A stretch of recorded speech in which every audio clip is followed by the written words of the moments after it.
Actually, I would like to introduce Todd Hopkins, who is with U.S. Fish and Wildlife Service. He is the science coordinator for the Great Basin LCC, Landscape Conservation Cooperative, and he is going to be your presenter today and talk with you about the LCCs and about the funding RFP. So Todd, I will hand it over to you, and just let me know and I'll change slides for you. Okay, thanks. Well, good morning, everybody. As was said, this is an informational webinar, and we're going through the process of applying for proposals here. If you have individual questions regarding a topic or an approach for your proposal, please contact me directly. I'd rather we not have an open discussion and get into intellectual property issues on the webinar. So this is mostly about what the LCC is, what our goals and objectives are for the funding process, and how you go about applying for that and hopefully succeeding in getting some funding. So first off, let me start with the national perspective. There are 22 individual self-directed LCCs across the landscape, covering all of the United States, Alaska, the Pacific Islands, and the Caribbean. And the Department of Interior established the conservation cooperatives to better integrate science and management and to address climate change and related issues. So those are the broad overarching goals of all of these cooperatives. The Great Basin LCC is located over there with the number 5 on it, sort of that pinkish looking thing. And we cover 5 states. We have several LCCs around us that also have funding processes. The Southern Rockies to the east of us, the Great Northern to the north of us, the Pacific Northwest, and the California and the desert around the outside of our LCC. Next slide, Penny.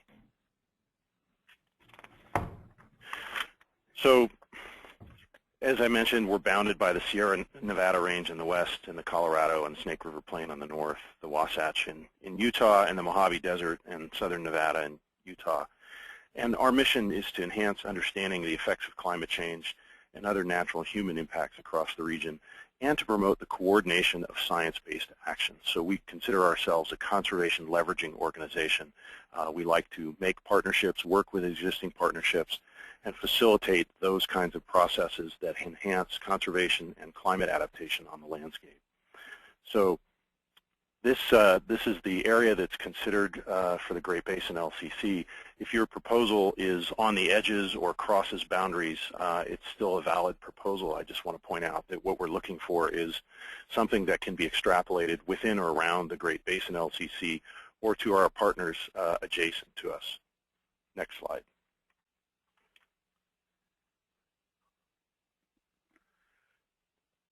So the specific goals for the Great Basin Cooperative are to provide leadership and linking science and management. So it's really important in proposals that the linkage of science to management be explicit, that we find out how these can focus science and management actions on the landscape, how you'll enhance collaboration or work with existing collaborations to make this happen. And then lastly, we promote communication and education about these events. Investigators who are successful with proposals may be asked to provide webinars for our steering committee or for a broader community. We may ask for a one-pager or a fact sheet that we can circulate at key meetings or places where we go, just to sort of help you get the word out. And our job is to help work with our partners to get that science that you produce into management action. Next slide.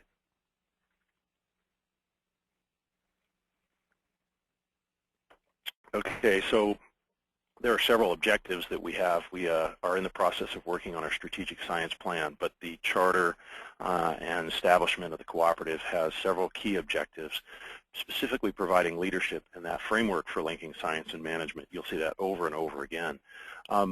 We're really key on developing landscape-level information that can be used across the Great Basin and across other cooperatives and other partnerships.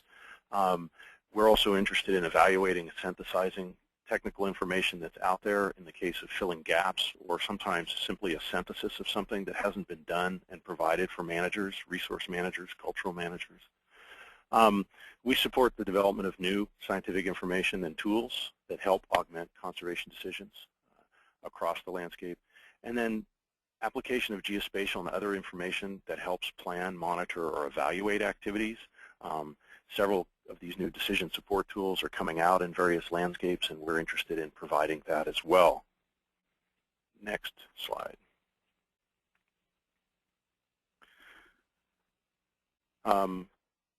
Again, with the objectives identifying and facilitating social and natural scientific information, and you'll see that we have another webinar for traditional ecological knowledge, cultural aspects that we're interested in providing as well.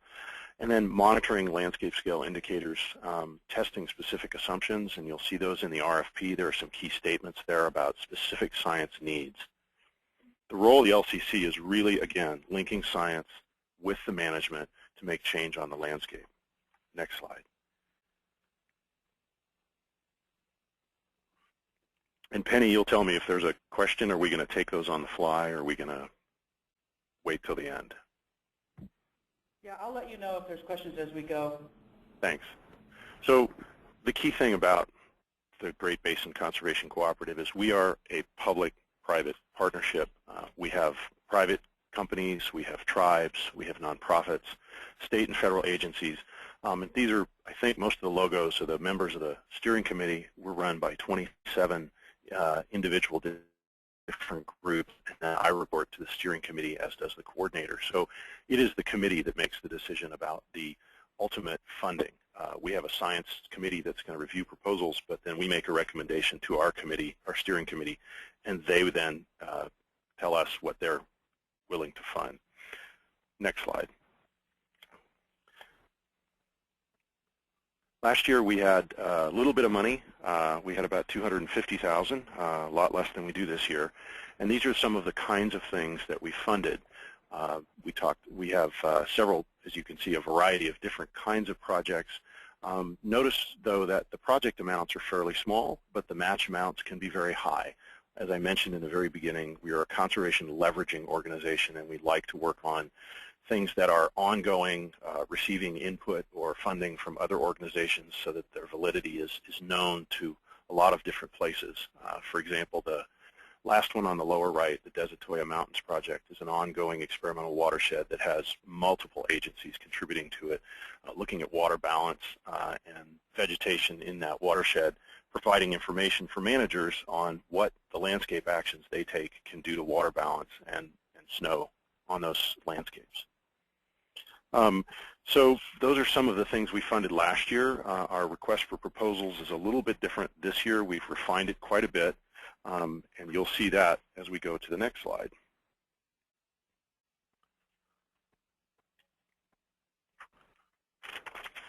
All right, sorry, I'm on the wrong page here. All right, so we have a science and traditional ecological knowledge strategy effort ongoing.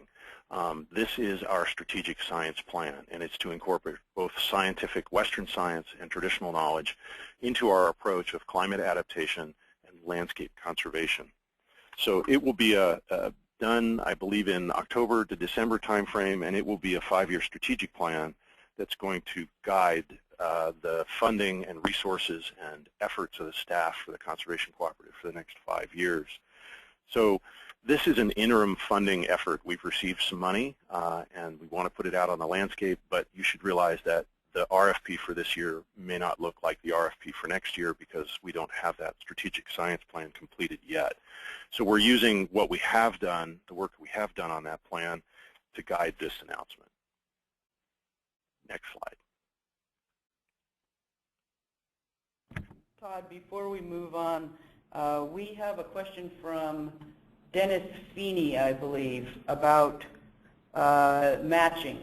Dennis, are you available to ask your question? Dennis? Hi, can you hear me? Yes.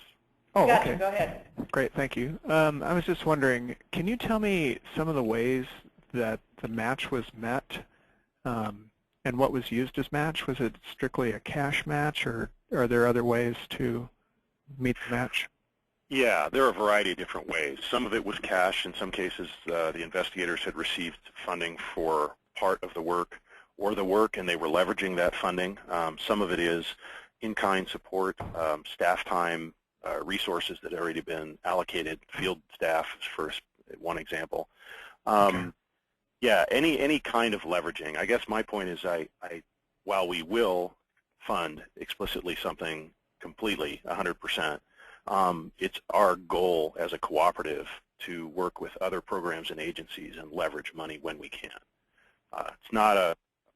It's something we'd really like to do. It promotes the value of the cooperative if everybody's chipping in a little bit to get something done. Great. That's great. Thank you, sir. Yeah.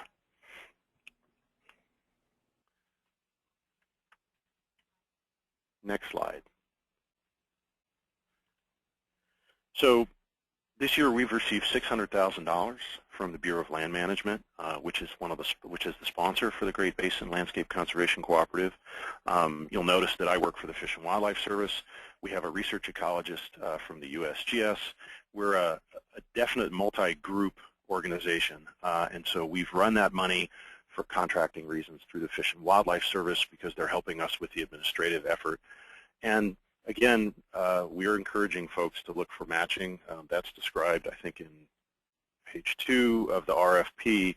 And the funding for this will be administered by the Fish and Wildlife Service. So successful applicants will be dealing with the Fish and Wildlife Service as their funding organization.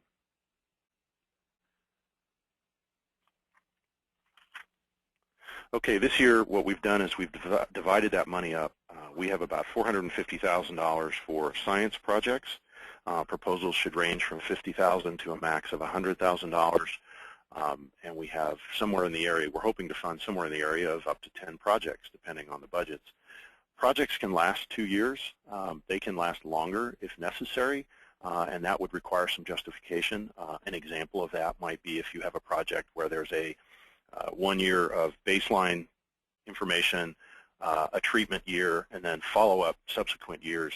That's clearly a rationale for needing a multi-year approach to the funding. It just has to be explained in the RFP so that our reviewers understand what's being requested and why. The funding will use probably mostly cooperative agreements or interagency agreement awards. Grants will be probably unlikely. That means as a cooperative agreement or an interagency agreement that we will like to be involved somehow with the grants. We'd like to keep track of what's going on, their reporting requirements, but we'd also like some time to get out in the field, have conversations with you about how things are going, and be more engaged in the effort maybe than just handing out funding. So you should expect that from us. We may also offer partial funding, funding discrete activities, phases, or portions of projects. That's at the discretion of the Science Committee. That could happen for various reasons. We may simply not have enough money for a particular proposal, but we are very interested in seeing an activity or part of it done. Or the committee may decide that there is some portion of it that they find much more highly relevant to our mission statement. And that, again, is at their discretion.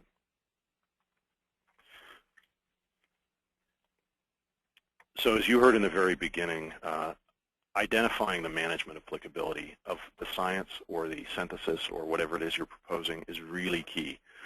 It needs to serve the mission of the cooperative. It needs to be applicable to some or part of the geographic range. Projects that are on the edges are certainly considered, especially if they overlap or if the issue transcends one or more geographic boundaries. In other words, if you have, say, a riverine system or an ecological problem that transcends the Great Basin geography, that's certainly valid to put in for funding. And then it really needs to address one or more of our goals and objectives, and we're going to get into those in a second. Next slide. So for science projects, we have several focal areas here. They need to focus on invasive species, fire, sagebrush habitats, and sagebrush-dependent species. They need to be management-relevant tools or information for strategic decision-making, especially as they address climate change. And then they have to address one or more of the 6 objectives that we previously went through for the Great Basin LCC. And all of this information, the objectives and the goals, are in the request for proposals. I want to stress again that this is an interim year for us without a strategic science plan. We have focused down on that number 1, invasive species, fire, sagebrush habitats, and sagebrush-dependent species. And then in addition to that, because there is such a need for the science, projects specifically that address greater sage grouse or bi-state sage grouse that talk about movement or connectivity, especially studies that will look on the effects of grazing by livestock, and there's an example of a project that might be a multi-year effort. Post-fire rehabilitation, how to be really successful with that, and increasing that would be helpful. Projects that help us increase ecosystem resilience, recovery of native grasses and forbs, especially as it relates to climate, but just ecosystem resilience is very important. And then vegetation and soil survey data and maps. This is increasingly becoming necessary. As we look at the landscape to make decisions, we need some of this finer scale information. And lastly, the interactive effects of climate, fire, and grazing on community composition and ecosystem functions. These 5 attributes came out of the document, the gap analysis by the Western Association of Fish and Wildlife Agencies as key science gaps or needs. And so we've adopted these in our funding call. Next slide. So we have several review criteria outlined in the request for proposals. Scientific merit and equality is, of course, key. It has to be very good quality science. We're looking at management significance, clearly articulating the cultural resource management topic and the decisions or management actions that the science will be directed at, evaluating how clearly and directly they address management significance and their ability to inform decisions. So it's really key that your science be aimed at management decisions or actions, and I would encourage applicants to have conversations with cultural resource managers to which their science is being addressed. It's always good to have somebody really say, yes, I absolutely need that, and I can make decisions using that information. And then coordinating and engaging with those decision makers, investigators with a strong history of those partner engagements, or demonstrating significant capacity for developing or maintaining those relationships. I would encourage you, again, speak with the Forest Service manager, the district range conservation biologist, or the BLM district manager, or the refuge program lead. Find those people or the state agency that are making those decisions on the landscape, and if you can get a letter of support or an endorsement, that's always a good thing. That helps strengthen your proposal and helps us realize that you have, in fact, a connection with that program. Study team qualifications, we'll look at the background. Have you been working in the field in this area for a number of years, or is this a departure from typical work? And then the budget and the work plan, is the budget in line with what's being proposed? Does the work plan seem appropriate? Is it too aggressive? Is there some reason that we want to look at that differently? Next slide. So we have a subset of steering committee members and other folks who have been working on our traditional ecological knowledge science strategy who will evaluate and score full proposals. We will also utilize our USGS landscape ecologist, and we may invite selected other reviewers depending on their discipline or the need. If we don't have someone with topical expertise on the committee, we'll go get it. And the working group will then look through the proposals and rank them, and we will have a conversation about those, and then we provide a list of proposed studies to fund to our steering committee for approval. Next slide. So we're utilizing something new for us anyway. Some of you may have seen this, but the USGS has an online proposal submission program that helps us track and keep track of scores and reviews and all the documents. And to do this, you need to go to this website. The link is in the RFP, and you need to register. So the first thing you do is you register at that site. If you can see down at the bottom, the documents available for download, the request for proposals is there as well. When you register, you'll be filling out forms that have your information, and this is for the lead investigator. And great, there you go. So you'll have to log in, you register, then you log in, and you'll walk through the process of putting all the documents up online. There's a list of the documents that you need to submit in the request for proposals. There's some basic background information. Some of these have character limits. You'll notice down at the bottom left the general public summary. That's a summary for the general public. Those will be posted on websites. Successful proposals won't have to go through successful investigators won't have to go through and provide us that repeatedly or something, or it's something that will automatically go onto our website and the National LCC website as a project description along with some details of the project. So this is a way of helping you cut down on workload and helping us cut down on workload, but providing transparency and archival information about all the projects that have been submitted. Next slide. Okay, so in submitting a proposal, there is a format, and that's in the last section of the request for proposals. The proposals are due by 1 p.m. on July 29th. The reason for that is that our staff that are working on the online submission program are based in a different time zone, and they would like to go home early or on time, so we've got a 1 p.m. cutoff for that. We will then have our committee meet, rank proposals, make a recommendation to our steering committee, and then funding is typically going to be awarded after October 1. It takes some time for us to get that number of contracts done and through the process. And final awards will be in place between November and December. So you'll be notified October 1, and we'll be working as fast as we can to get the money out. November is our target. December would be as late as we could probably go. So that's the process of applying for a proposal, how the proposals will be ranked, the format that you have to have. Are there any questions about the process? So this would be a good time. If you do have any questions for Todd, just go ahead and raise your hand, and we'll open up your mic and let you ask your question.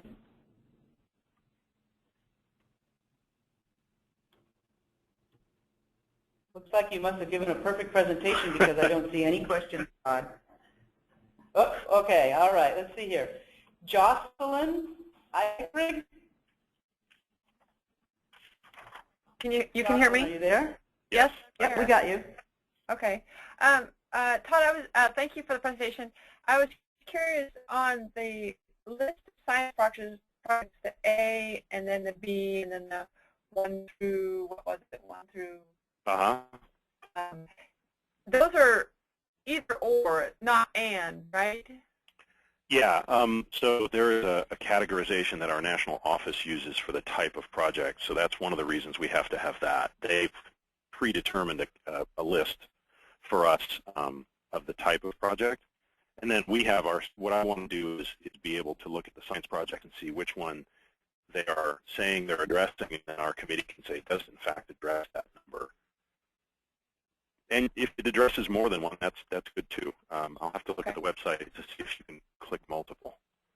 Okay, thank you.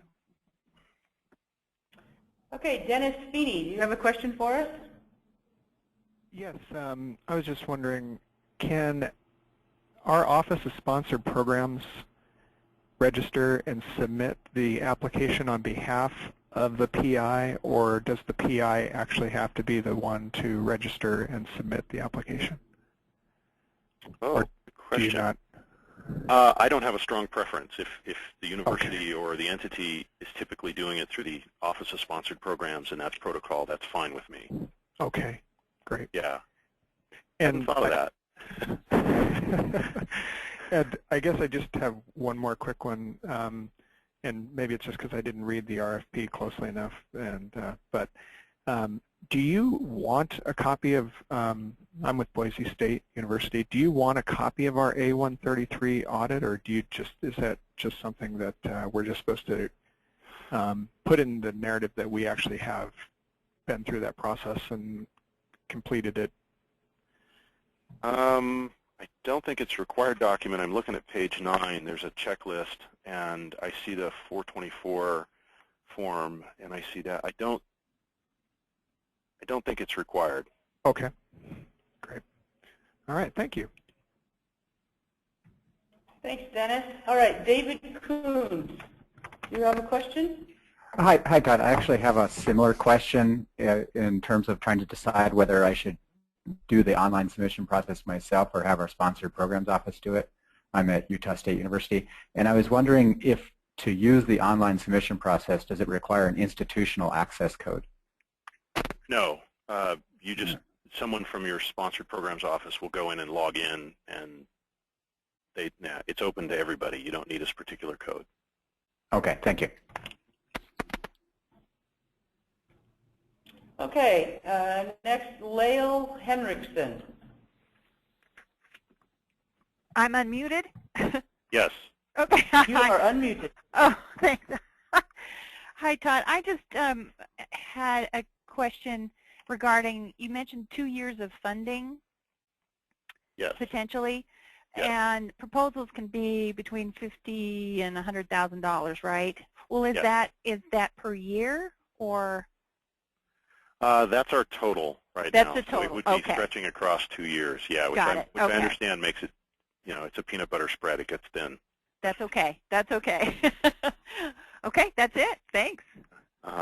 Penny, I want to follow back up with the gentleman who asked about the A133 audit report. I think the proposal simply says that, or the RFP says that if there is one, they need to state that it's available and on the Federal Audit Clearinghouse database, and that's simply a tracking mechanism for us to make sure it's available.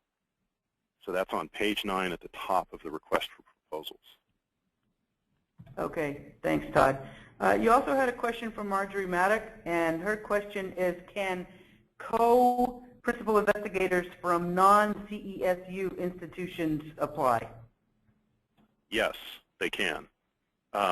So the proposals are very widely open. In other words, I can't think of too many restrictions. However, if your institution is part of a CESU, what we'd like is to utilize that mechanism. It provides a significantly reduced funding or overhead indirect rate, and that allows us to fund more science. We're basically trying to save the government money. Okay, thanks. Any other questions? Ben, did you have a question?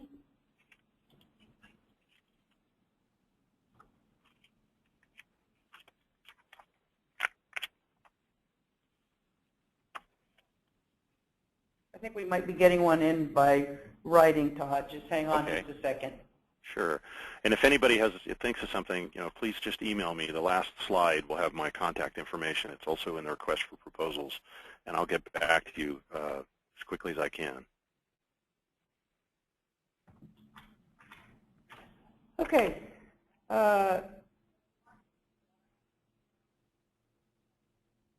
Is there a particular operation that must be listed?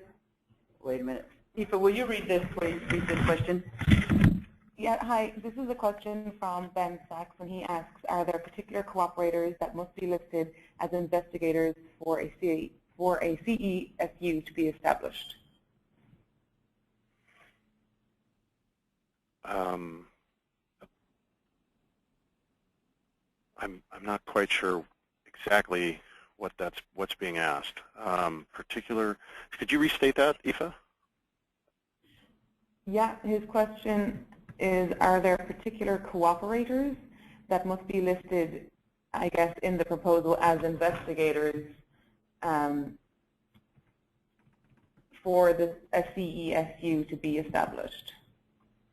Well, if the organization is part of CESU, it's already part of it. I'm still unclear on the question. I'm sorry. You're either in a cooperative ecosystem studies unit now or you're not. You wouldn't be able to establish one between now and the close of the RFP, I bet. I think that would be pretty hard to do. Maybe this is the question for me to follow up. Yeah. I was wondering if Ben wanted to add any clarification to his question. Well, or Ben can give me a call after the webinar and we can chat. And we just got word that his mic isn't working, so maybe we'll get you and Ben connected after the webinar. Okay. Do we have any other questions? We do. Aoife's going to go ahead, Aoife. This person asks if the start date should be November, December 2014, or can it be delayed, for example, until May 2015? I suppose it could be delayed. That would make sense for a field season start. I mean, the funding will go, our target to get the funding out is end of the calendar year. and then the project can have a delayed start, sure. Okay, and one more question for you, Todd. Does the PI need to be affiliated with the institutes in these several schools? Is the University of Utah one of those schools? Is the PI affiliated with, I didn't hear that part. Maybe we can ask Felix to expand on this question. Felix, can you give us restate your question for us? Yes, I'm asking if the principal investigator has to be a professor in just these several schools. If somebody from University of Utah is interested, can he or she be the principal investigator? Yes, they can, and I believe University of Utah is in the Great Basin Cooperative Ecosystem Studies Unit. I'd have to check on that. Oh, okay. Thank you. Thanks, Felix. Other questions, Aoife? Yep, another one here that asks, should collaborative proposals be structured with one lead institution and then subawards to others? Subawards to others. There can be subawards to others. We need a lead investigator, but the money can certainly go. It's easier for us if we have one place to send the funding to, and then subawards are made from there. Otherwise, we get involved in managing subawards, and that gets very complicated and increases our workload. So I'd rather have it go one place and then have subawards or other agreements done that way.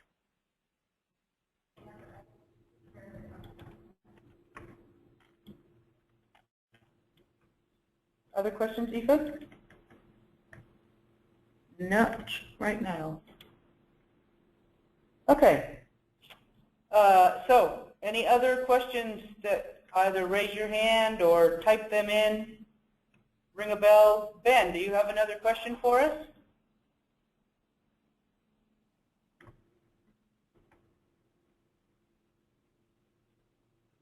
Looks like your hand just went up, Ben. Did you have a question for us?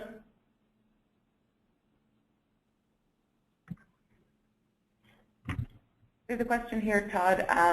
Is there an advantage of having two investigators put in two independent proposals that also have a coordinated element? Well, I guess that would mean if they each got funded that they would be eligible for a maximum of $100,000 each. But if one doesn't get funded and the other is reliant upon it, then that might create a problem. If they're doing that, that would be really important to state in the proposal that they are either standalone, each one, but combined might have more benefit, and that would have to be described. The benefit would have to be described.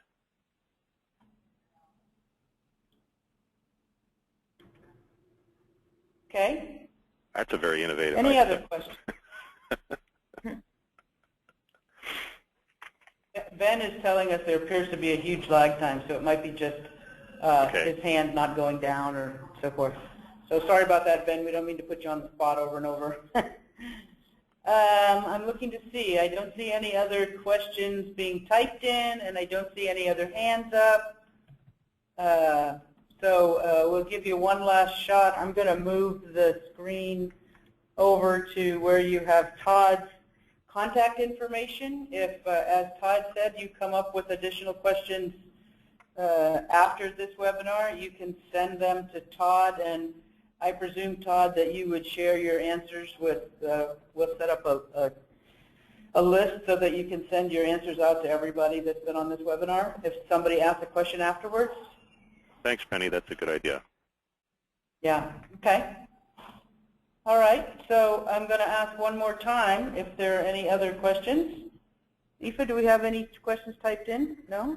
Okay.